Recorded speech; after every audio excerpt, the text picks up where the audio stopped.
The entire history of armored warfare is marked by the struggle between offense and defense. Tank developers were always trying to create vehicles that were as well protected as possible, while building means with which to defeat the competition that was attempting to do the same thing. The first tanks were rather rudimentary, boxes of iron and steel designed to fight enemy infantry rather than each other. Their guns firing simple explosive rounds or even solid steel shots. It was only 2 decades later, during the Spanish Civil War, when the importance of tank versus tank combat was really demonstrated, and the race to create the best weapon and the best armor started in earnest. Soon, new types of guns and ammunition were developed, and the Leviathans of old made way for sleek war machines with sloped armor. But at the end of the war, the armor was still mostly made of steel. Even with the greatest conflict of human history over, the race never stopped, and it continues to this day. Steel was replaced by aluminum and alloys, and soon after, composite armor was born to defeat the latest types of shells and missiles. We are going to find out exactly how this evolution is represented in armored warfare. Armored warfare features armored fighting vehicles dating all the way back to post-World War II, up to the modern-day vehicles that you'll see around the world today. So it does feature vehicles from the Korean War era, the Cold War era, as well as more recent conflicts that have happened in the last couple of decades. One of the things that we really wanted to represent in armored warfare was the way that technology has evolved in armored conflict. So there was this back and forth race to evolve ammunition to be better at penetrating different types of armor. And then armor evolved to defend against different types of ammunition. And that back and forth cycle has really gone on ever since armored fighting vehicles were invented. And then we want to reflect that in the game. And so we have the different types of ammunition that have been invented, represented, available for the different vehicles that were able to use it. So the three primary types of ammunition out there that can be broken down into is the armor-penetrating shells, or kinetic penetrators, shape charges, also referred to quite often as heat, and the high explosive shells, which are often abbreviated as HE.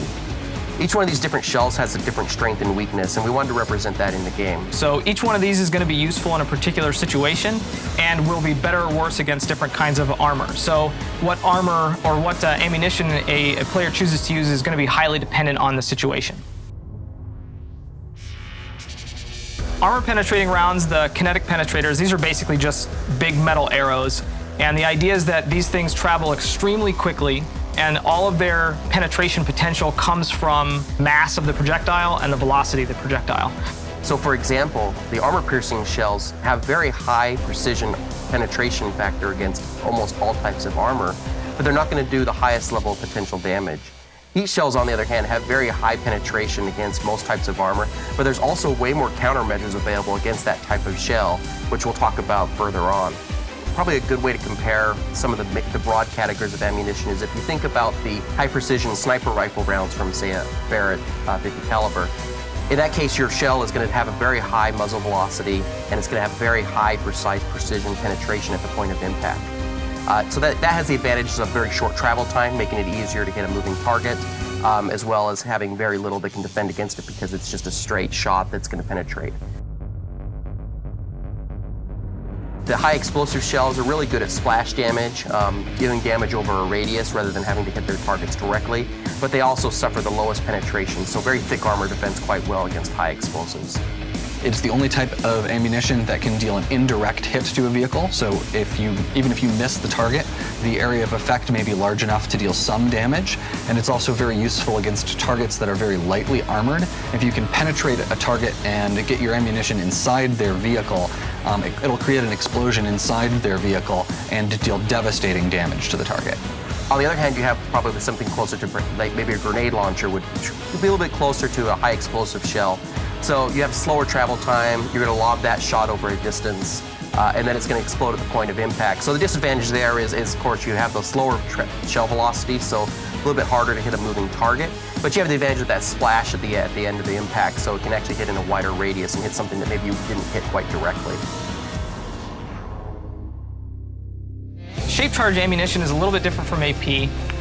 The idea is that the projectile itself isn't actually doing the penetration. When it hits armor or something on the path, it actually detonates and creates a stream of metal particles that are sent into the armor to do the penetration in real life. In Armored Warfare, the way that we simulate that is that the projectile doesn't lose any penetration potential with distance. So until it hits something, it has all of its penetration potential. Once the projectile hits something, at that point, then the stream is created, and we do a ray trace into the vehicle. And the further the distance that the stream has to travel to hit the base armor, the more penetration potential it loses on the way. So the idea is that even though it doesn't have as high of a penetration potential as a kinetic penetrator, it also has no loss of penetration at distance, and it's very, very damaging once it actually manages to get inside of a vehicle. So compared to a normal AP round, the shape charge rounds are going to deal a lot more damage when they actually manage to penetrate. In addition to that, most of the ATGMs that we have in the game, which are the guided missiles, are using the shape charge hit resolution model. Anti-tank guided missiles use a shaped charge, so they fall into the same category as high explosive anti-tank ammunition, at least typically. The special thing with missiles is that you can manually guide them using your mouse. So even after you've fired it, if your target is moving or that sort of thing, you can try to move your missile in order to follow the target and hit them in a weak spot. You can also do some trick shots with that, like trying to guide your missile around a corner or sending it up into the air and then back down to hit a very unarmored part of the top of a vehicle. There are also things called thermobaric anti-tank guided missiles, which are very special rounds that function like high explosive rounds. You still guide them with your mouse, just like other missiles, but they explode in an area of effect, similar to high explosive rounds. They require a little bit more skill than maybe that seems like, because they move a lot slower than the regular projectiles do. So it takes a while for them to get to their target, and they also are not going to be extremely maneuverable. So if an enemy vehicle manages to get into cover, or if they're very quick, it's going to be hard to hit them with one of those guided missiles.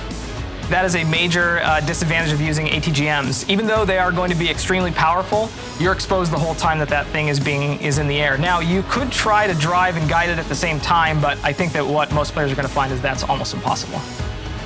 As you can see, the commander of any vehicle in Armored Warfare has a fearsome arsenal at his disposal. But there are ways to mitigate the impact of some shells with armor and additional equipment. We will talk about that in the next part of our Developer Diary. Thank you for watching. Stay tuned.